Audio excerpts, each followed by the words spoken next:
Saludos a todos, mi nombre es José Andrés Peña Rosario y en el día de hoy estaré por acá presentando lo que es el portafolio de evidencias. ¿De qué? Del módulo de oído. Aquí vamos a estar hablando de todas las patologías y también acerca de todo lo relacionado a lo que es el oído, ya sea el oído externo, el oído medio y el oído interno. Así que sin más preámbulos, vamos a comenzar y quiero que sepan que a veces quitaré la camarita que está por acá debajo para que vean algunas imágenes que no se puede ver por la camarita. Así que vamos a comenzar con lo que es la anatomía del oído. La anatomía del oído vemos que se divide en tres partes: el oído externo, el oído medio y el oído interno. El oído externo lo constituye dos porciones: lo que es el pabellón auricular, que está por acá, y el conducto auditivo externo. Ya en la parte del oído medio lo van a conformar los espacios aéreos de la cavidad timpánica, las celdillas mastoideas y la trompa de Eustaquio. Todo ello va a estar tapizado por mucosa y el límite lateral es la membrana timpánica. La cavidad timpánica también posee los huesecillos como el martillo, el yunque y el estribo. Muy importante, ¿eh? Acá lo vemos: martillo, yunque y estribo. Ya en cuanto al oído medio, al oído interno, perdón, vamos a ver que tiene un laberinto óseo y un laberinto membranoso. Así que grábense muy bien esto porque lo vamos a presentar en la próxima slide, lo vamos a explicar mejor. Aquí, en esta parte de acá, vamos a ver lo que es el pabellón auricular y sus estructuras. Muy importante esto. Acá vemos el hélix, el antihélix, aquí vemos el trago, el antitrago, el lóbulo, que no tiene presencia de cartílago, y acá vemos lo que es el orificio del oído externo.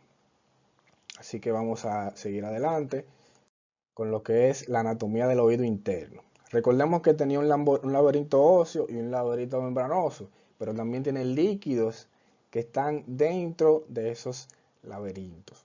Vamos a ver que el laberinto óseo tiene un vestíbulo, tiene unos conductos semicirculares, tiene una cóclea, tiene el conducto auditivo interno, en el cual ya el laberinto membranoso, que está dentro del laberinto óseo, tenemos el laberinto vestibular, tenemos el laberinto coclear membranoso y los conductos semicirculares membranosos que van a estar dentro de los conductos semicirculares. En cuanto a los líquidos, tenemos que hay una endolinfa que está por dentro de los conductos y la perilinfa que está por dentro de los canales. Ya en cuanto a la embriología de oído, vamos a dar unas cuantas punteadas. Por ejemplo, el oído externo y el oído medio se deriva del aparato braquial primitivo y el oído interno se deriva del ectodermo. En cuanto al pabellón auricular, se origina de los mamelones o prominencias mesenquimáticas derivadas del primer y segundo arco branquial, y el conducto auditivo externo y el oído medio se originan de la primera hendidura braquial y de la bolsa faríngea respectivamente. ¿Para qué es importante esto? Bueno, ya veremos que cuando tengamos patologías, ya sea del oído externo o del oído medio, no necesariamente tiene que comprometer el oído interno. Eso es muy importante.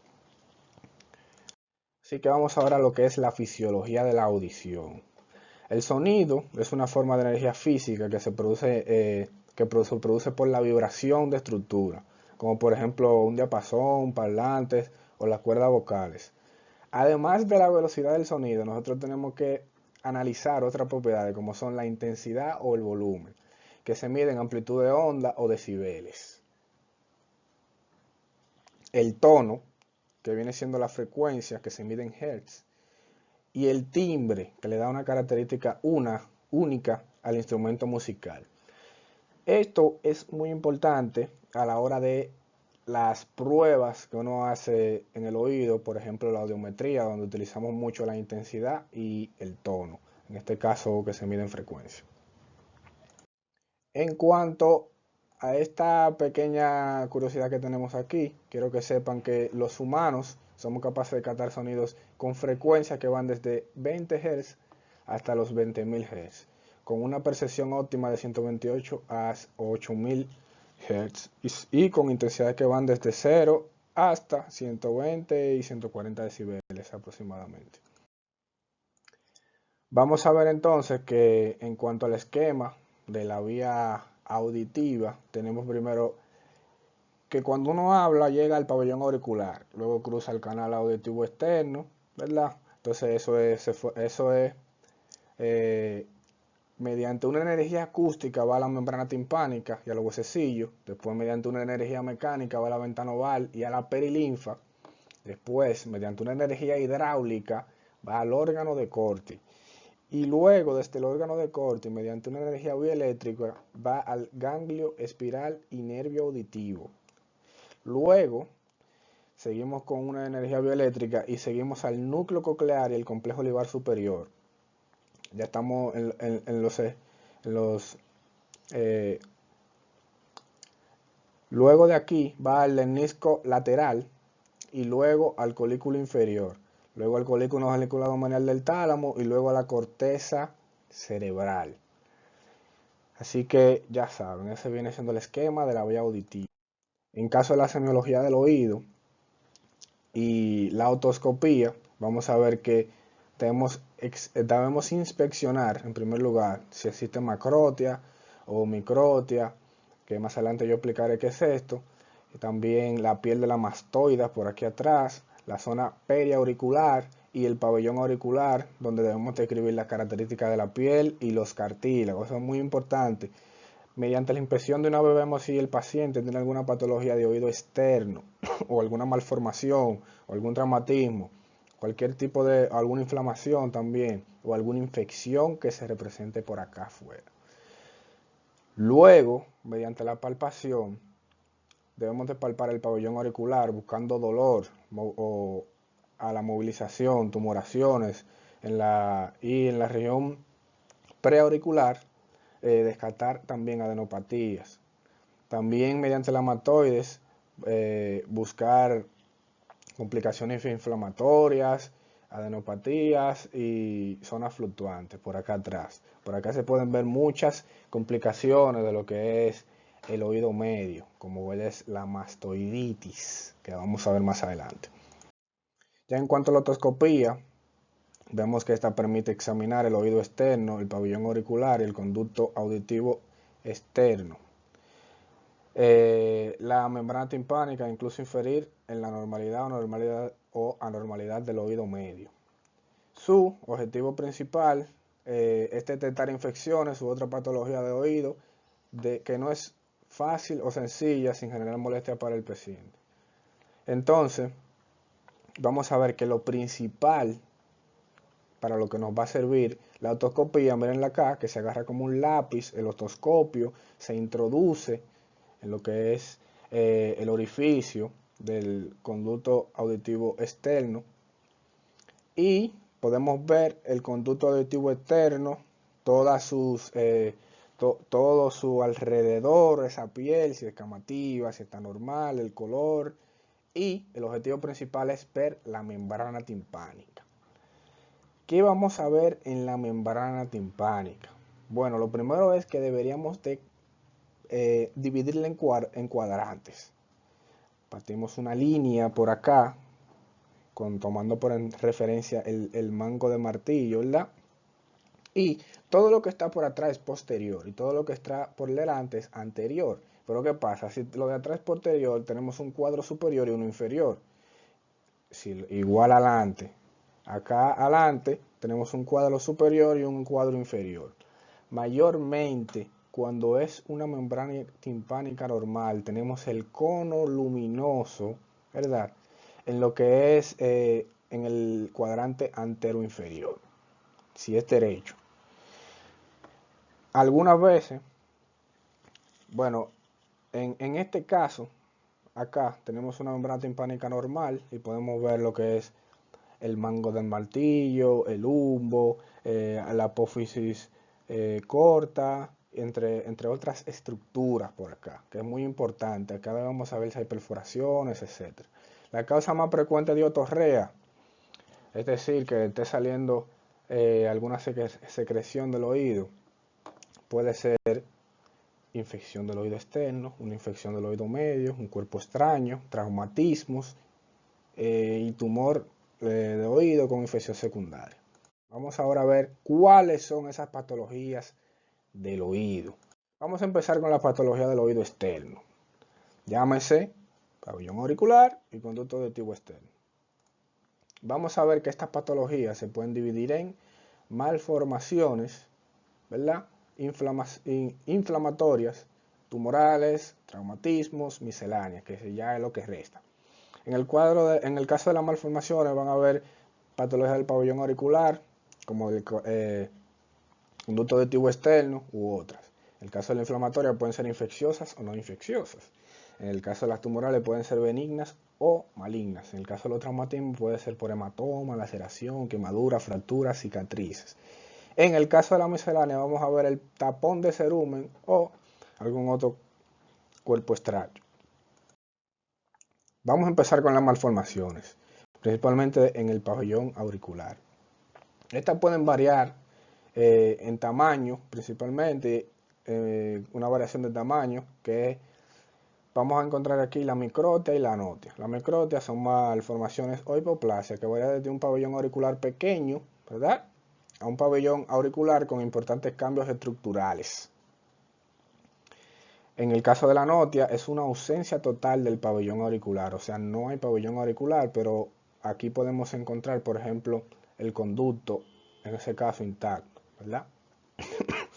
En caso de la variación de forma, tenemos la oreja en asa, que es una oreja más grande y prominente, extendida y plana. Que miren cómo lo podemos ver acá, y esta es una oreja normal. Y cuando lo vemos por de posterior a anterior, podemos ver como ese joven de atrás para adelante tiene la oreja así, como hacia adelante. En el caso de las malformaciones, vamos a ver en el conducto auditivo externo, tenemos que este puede estar estenótico o presentarse con una atresia. ¿Qué es esto? Una ausencia del total del conducto. Esta puede estar presente al nacer y es más frecuente de un solo lado. Hay que, en este caso, de una vez ir a otorrinolaringología para evaluar el nivel de hipoacusia, porque dependiendo de ese nivel de hipoacusia, puede ser que ese niño nazca con algún problema en lo que es ya el lenguaje, etc. La fístula preauricular, que se presenta como un orificio anterior en la raíz del hélix y superior al trago y puede presentar infecciones recurrentes. En este caso, principalmente, podemos dar antibióticos con cobertura de estafilococos aureus y si hay, por ejemplo, algún acceso, tratar de drenarlo. En el caso de inflamación, vamos a empezar con las infecciosas, que aquí tenemos la otitis externa bacteriana localizada, principalmente causada por el Staphylococcus aureus, que se produce principalmente cuando hay un folículo piloso, una glándula que se inflama, ¿verdad? Aquí podemos utilizar antibióticos tópicos como la mupirocina o puede ser drenado también y en caso severo indicar antibióticos orales. En el caso de la otitis externa bacteriana difusa que podemos ver acá, es una infección de piel del conducto auditivo externo con edema y eritema, como se puede ver acá en esa piel, se puede ver mucho eritema. Está predominado por la Pseudomonas aeruginosa, que es la principal, y es favorecida por la humedad y también el aseo en los oídos con hisopo. Se caracteriza por notalgia leve, prurito, otorrea y el diagnóstico es clínico mediante otoscopía. Esto es una otoscopía y podemos verla claramente acá. En el caso del tratamiento hay que hacer aseo local, analgesia y no mojar el oído infectado. Hay que hacer antibióticos, hay que darle antibióticos orales y si hay edema, indicar corticosteroides. Bueno, seguimos en lo que es entonces las inflamaciones, en este caso las infecciosas, ahora tenemos las otitis externa necrotizante maligna. En este caso lo que tenemos es una infección severa que viene siendo producida principalmente por la Pseudomonas aeruginosa que va a invadir y destruir los tejidos blancos, cartílagos y huesos. Esta puede generar osteomielitis y principalmente se produce en pacientes inmunosuprimidos y diabéticos mal controlados. Aquí debemos de indicar antibióticos sistémicos, por ejemplo, el ciprofloxacino. Vamos a poner ejemplo. Ahora vamos a hablar de la otitis externa micótica, que principalmente es producida por hongos sapróficos oportunistas, como es el Aspergillus y la Candida albicans. Esta va a producir prurito óptico y otalgia leve inicialmente. En este caso, acá podemos ver unas cuantas hifas. Quiero que sepan que cuando estas hifas son de color negro, principalmente el que ataca es el Aspergillus nigrans, mientras que si es una hifa de color blanco puede ser una Candida albicans principalmente. Principalmente el tratamiento es con aseo del conducto auditivo externo y gotas o cremas antimicóticas por lo menos de 14 días. Vamos a darle clotrimazol para que eso se mejore. En el caso ya de lo que es el síndrome de Reissenhorn, se dice que es una otitis externa producida por la reactivación del virus de la varicela zoster en un ganglio geniculado del nervio facial. ¿Qué es importante saber de esto? Que puede aparecer con vesículas en el pabellón auricular y el conducto auditivo externo, como pueden ver acá, y se presenta con una parálisis facial periférica ipsilateral, o sea, de un solo lado, con hipoacusia y vértigo por compromiso del octavo par craneal. Esto viene siendo en el 50% de los casos. En el caso de las no infecciosas, tenemos la otitis externa eczematosa, que esta viene siendo una otitis crónica producida por una dermatitis del conducto auditivo externo y o del pabellón auricular, que viene siendo producida por el gratraje crónico, por uso prolongado de gotas antibióticas, por contacto con audífono entre otros, y el tratamiento principalmente consiste en suspender el irritante y darle gotas con corticosteroides por 7 días. En el caso ya de los tumores, tenemos tumores benignos y tumores malignos. Dentro de los tumores benignos tenemos la exostosis, que viene siendo lesiones proliferativas óseas del canal auditivo externo, conducto auditivo externo, que son frecuentes en personas que nadan en agua fría. El tratamiento de esto, quirúrgico. Miren acá, es la exostosis. Aquí podemos ver la membrana y aquí se impide un poco ver completamente la membrana por esta patología. Aquí podemos ver el mango del martillo, el humbo, aquí un poco del cono luminoso. En el caso de los malignos, principalmente son cánceres por exposición solar. El más frecuente viene siendo el carcinoma espinocelular y después va el vasocelular y el adenoma ideoquístico. Vamos a seguir. Entonces, en el caso de los traumatismos, vamos a ver que puede ser por un hematoma auricular o laceración. En el caso de los hematomas auriculares pueden ser hematomas secundarios a traumatismo directo, realmente contuso, con acumulación de sangre en el cartílago del pericondrio, como podemos ver acá. Principalmente para el tratamiento se puede drenar esto y hay que andarle rápido porque puede producir necrosis de este. En cuanto a las laceraciones, se debe examinar, limpiar y debridar bajo visión microscópica. Además deben ser muy bien suturadas y protegidas de la infección. Ya en cuanto a las misceláneas, aquí tenemos el tapón de cerumen, que sabemos que el cerumen es algo que se produce normalmente, fisiológicamente, en el oído, y en caso de alguna persona se le puede impactar, o sea, se puede acumular produciendo hipoacusia, ¿verdad? El diagnóstico es a través de la otoscopía, como se puede ver aquí, que solamente se ve el tapón de cerumen y no se puede ver la membrana, y debemos retirar el tapón y por medio del lavado de oído con una jeringa y agua que sea a temperatura del cuerpo, ¿verdad? 37 grados Celsius, con gotas ceruluminónicas, ceruminolíticas, que tenga también agua oxigenada. En cuanto a una patología del cuerpo extraño, es una causa frecuente en niños, se confirma mediante la otoscopia también, y debemos saber que la persona debe de estar bajo visión microscópica para poder extraerlo, ¿verdad? Porque pudiera perforar la membrana en caso de que no.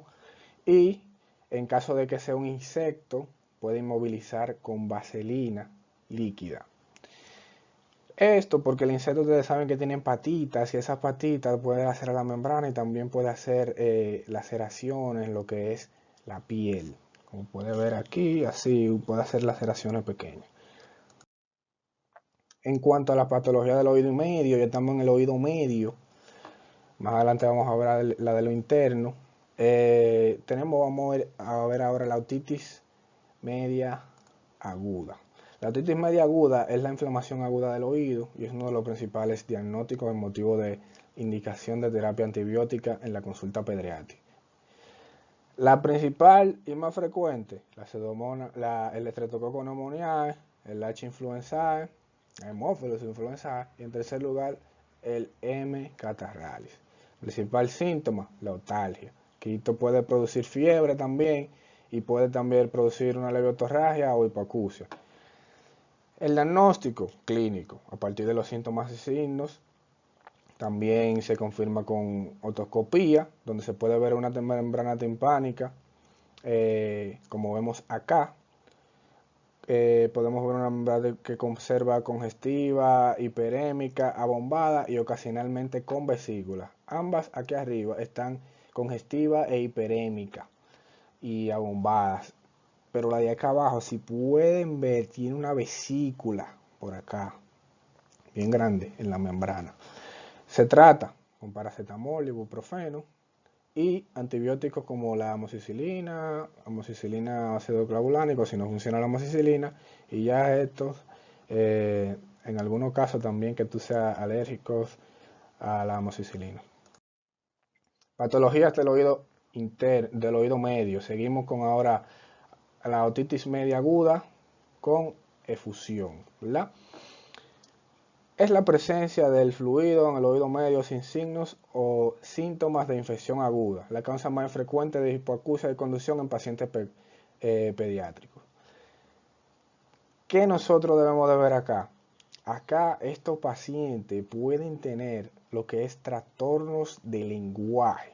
Por lo tanto, desde que el niño nace hay que caerle rápido a esto, porque la presencia de los síntomas, mírenlo aquí como dice, sensación de oído tapado, talgia leve, hipoacusia y desequilibrio, irritabilidad y trastorno del sueño.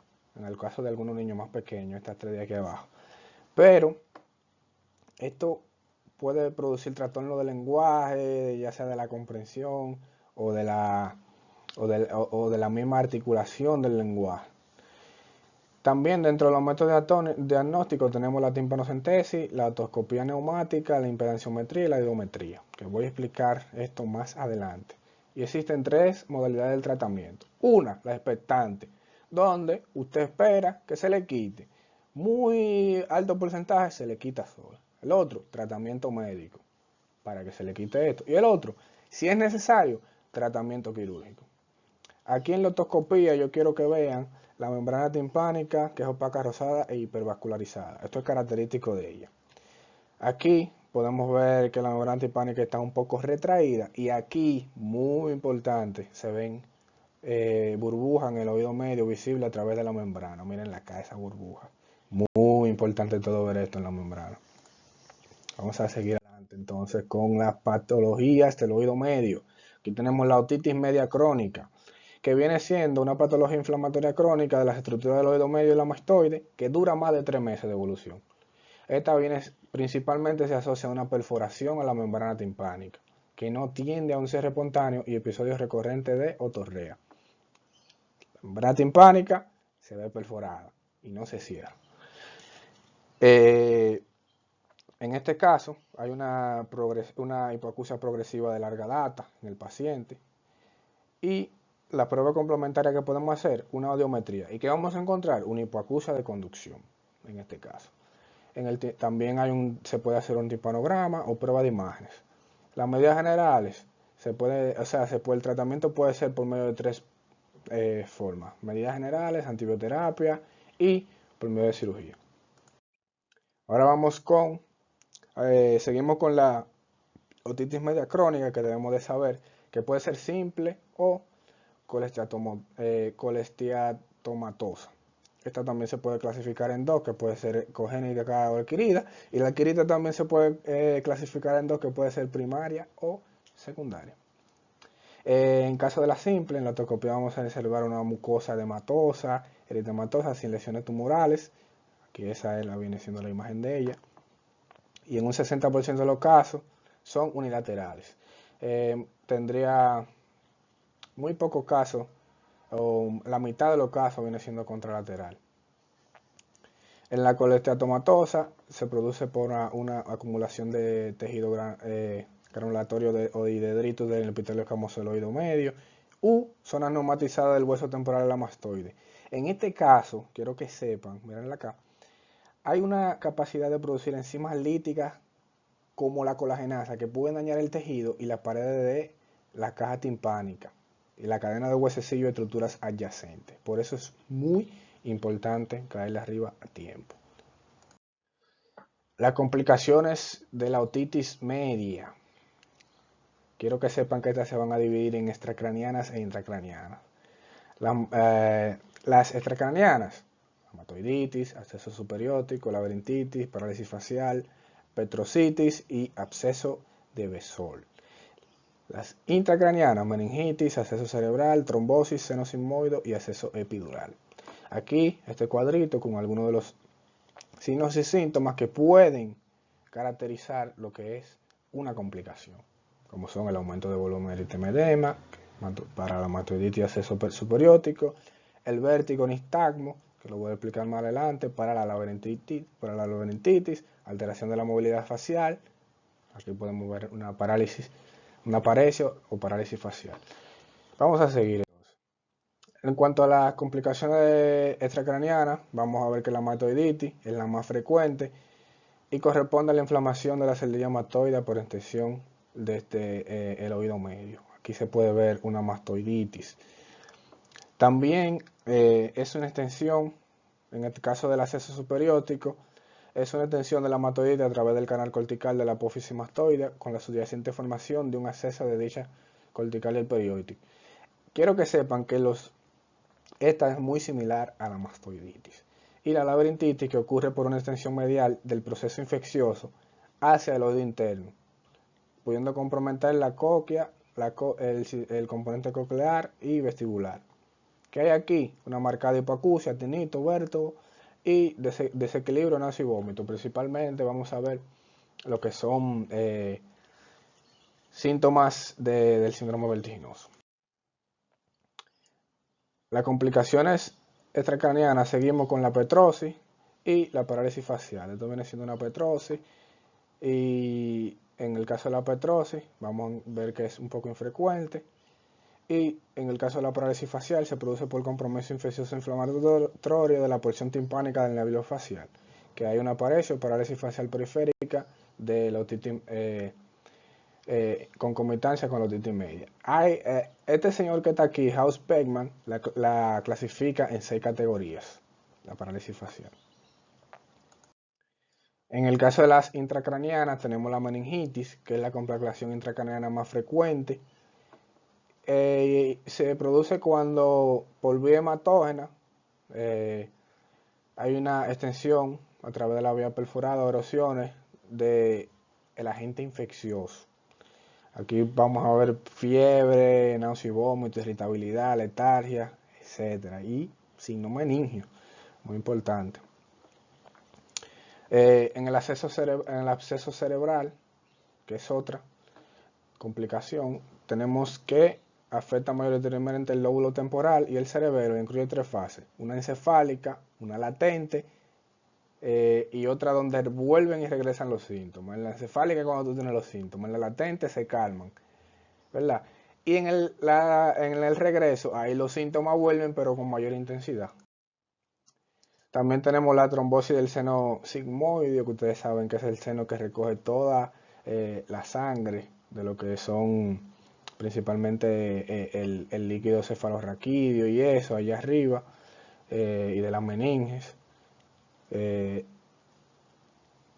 que cuando aquí se produce un trombo, y ese trombo va a dar compromiso del estado general, como hidrocefalea, fiebre, otalgia, torrea y rigidez cervical.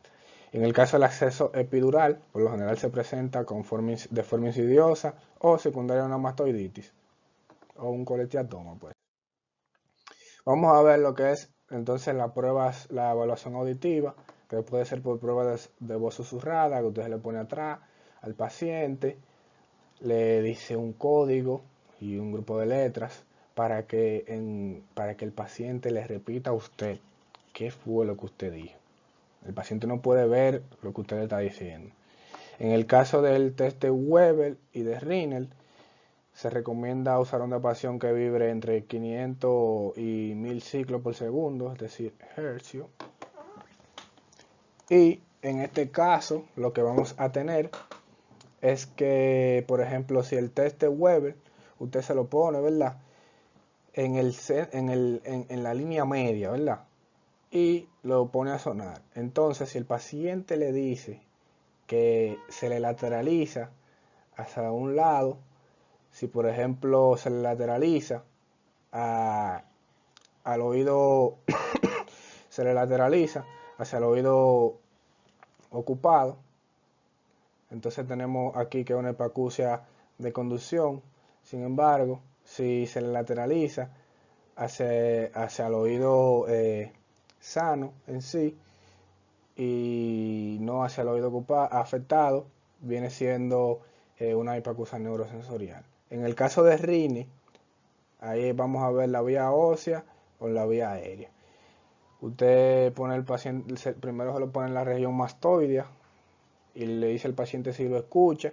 Cuando lo deje de escuchar, entonces se lo pone para que oiga la vía aérea. Si el paciente oye más la vía aérea que la vía ósea, entonces vamos a tener que es normal o tiene una hipoacusia neurosensorial. Si el paciente lo oye más de la vía ósea que de la vía, en este caso, aérea, vamos a tener que el paciente tiene una hipoacusia de conducción y el Rinel negativo.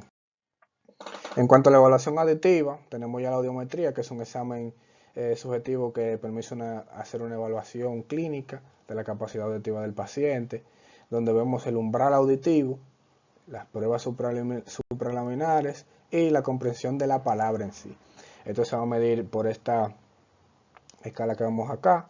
Lo de aquí abajo se mide en decibeles y esto en hercios acá. No puede bajar, por ejemplo, de esta línea aquí de 20 hercios.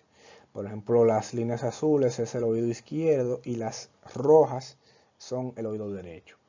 En ese caso, vamos a ver que por medio de esta cuadrita que vemos acá, podemos clasificar en leve, moderada, severa y profunda.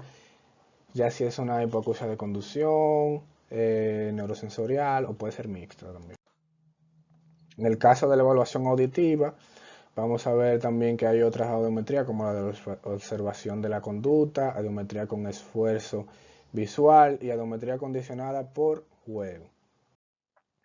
También tenemos lo que es la evaluación auditiva por medio del impedanciómetro, que te la mide en 3 pruebas diferentes. Por ejemplo, la timpanometría, el reflejo acústico y las pruebas de función tubaria. En esta, por ejemplo, aquí vemos la gráfica de la timpanometría, ¿verdad? Y en la gráfica de la timpanometría vamos a ver que esta aquí, la A, que está en verde, es la gráfica de un oído normal. Ya en caso de las otras gráficas puede ser una patología ya sea de la trompa de Eustaquio, una otitis media, etcétera, etcétera. Las emisiones otoacústicas, también los potenciales evocados auditivos del tronco cerebral, son otras formas de evaluaciones. En cuanto a las hipoacusias se definen como pérdida auditiva y se puede clasificar si es de conducción, en caso de que haya una pérdida auditiva resultante de una transmisión por vía aérea de la onda sonora desde la apertura del conducto auditivo externo hacia el oído interno. O sea, de aquí no cruza hacia acá, no cruza.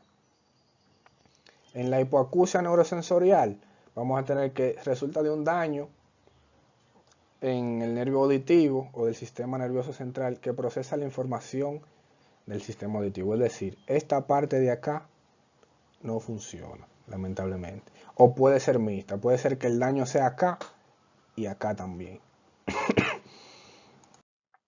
En el caso de las hipoacusias de conducción, tenemos la otoesclerosis, que es una condición en la cual existe una distrofia osteofibrosa localizada en la cápsula óptica que conlleva a la rigidez de la platina del estribo sobre la ventana oval y alteraciones del hueso de la cóclea. También está la perforación timpánica traumática, como su nombre lo indica.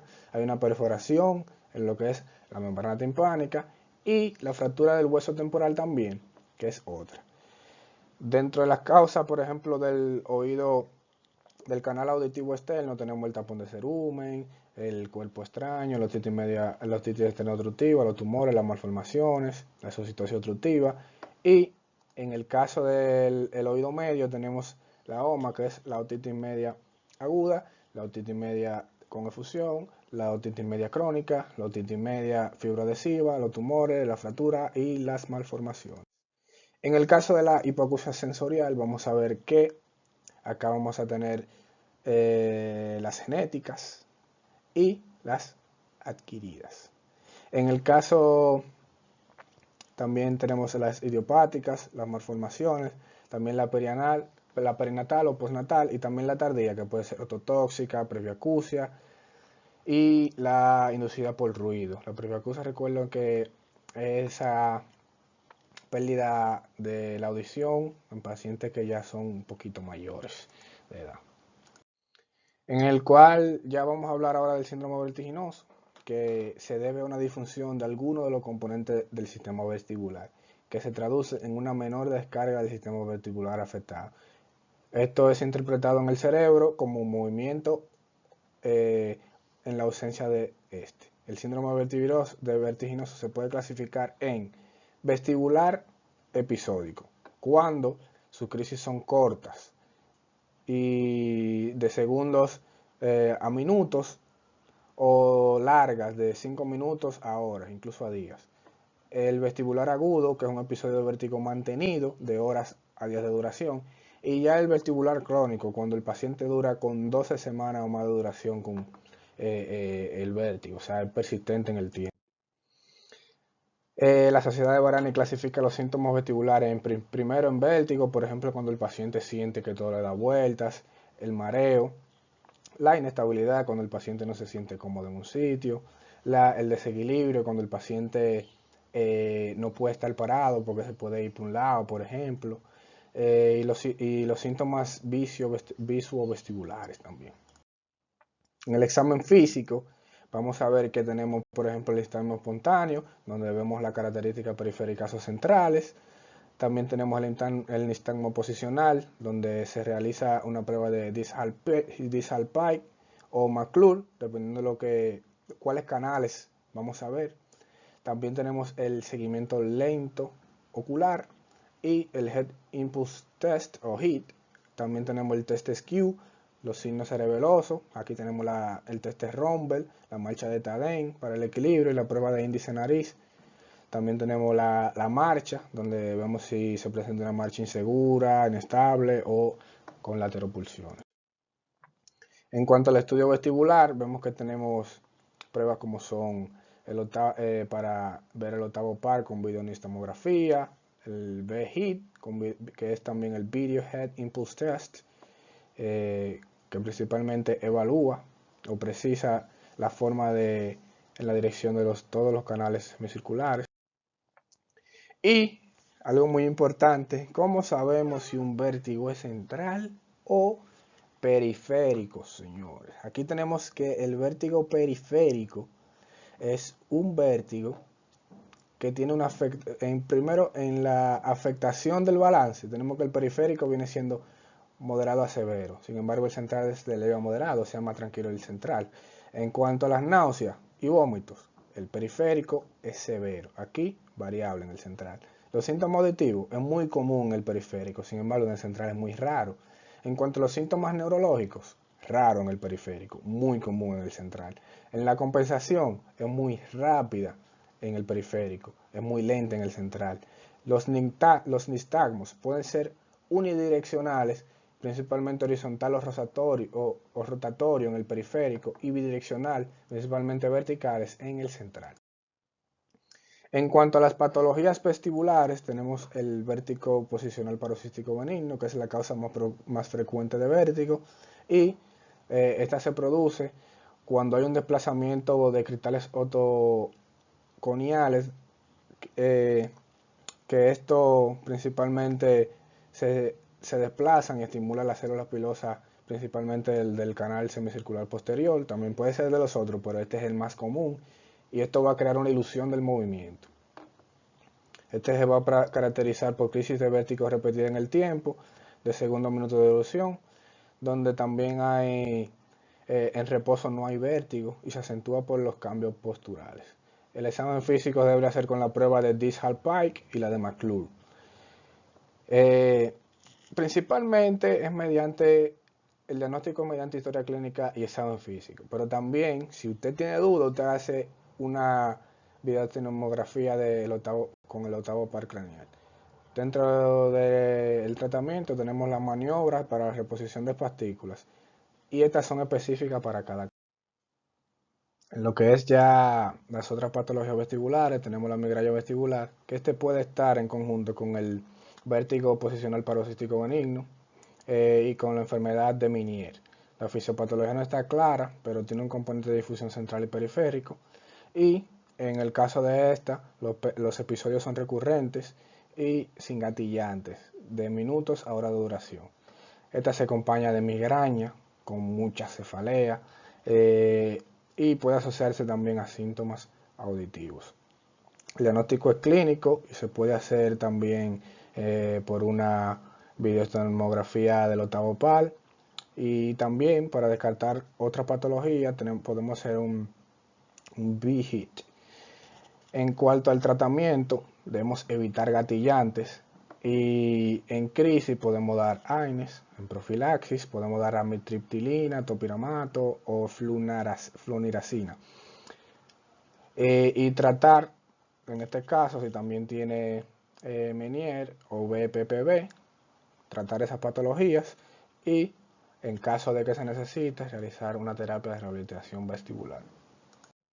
En el cual a la enfermedad de Meniere es la causa más frecuente de vértigo episódico, que se asocia a síntomas auditivos, principalmente más frecuente en pacientes que tengan entre 30 a 50 años. ¿Y qué quiero que sepan de la clínica de esta? Que los vértigos de estos pacientes son recurrentes, ¿verdad?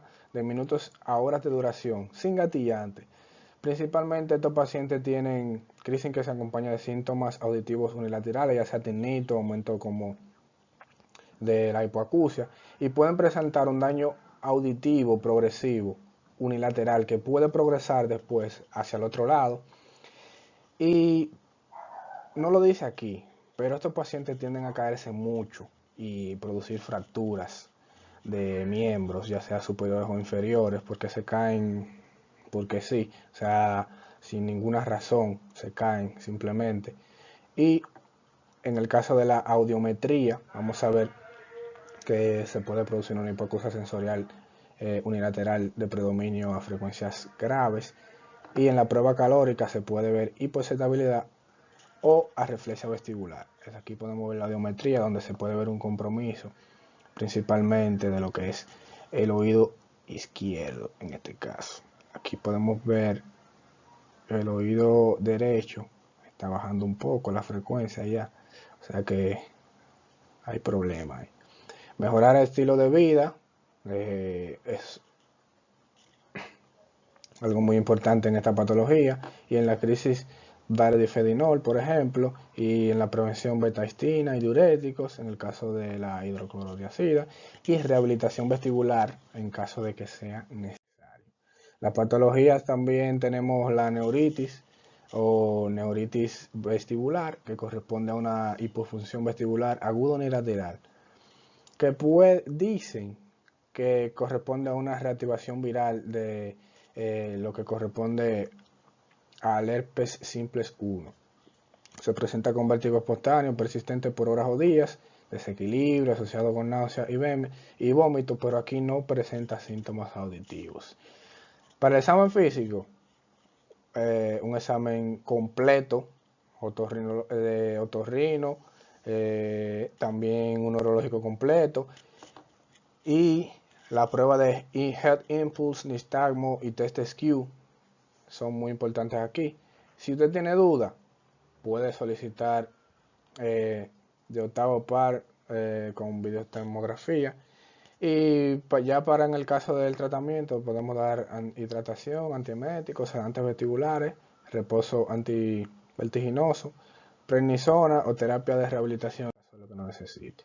Estas son mis referencias bibliográficas, principalmente son del manual del libro que estamos utilizando, la Pontificia Universidad Católica de Chile, de 2020, excelente, muy excelente ese libro, todo muy resumido, y también algunas referencias del manual de Merck o MSD Manuals, algunas cosas son de ahí.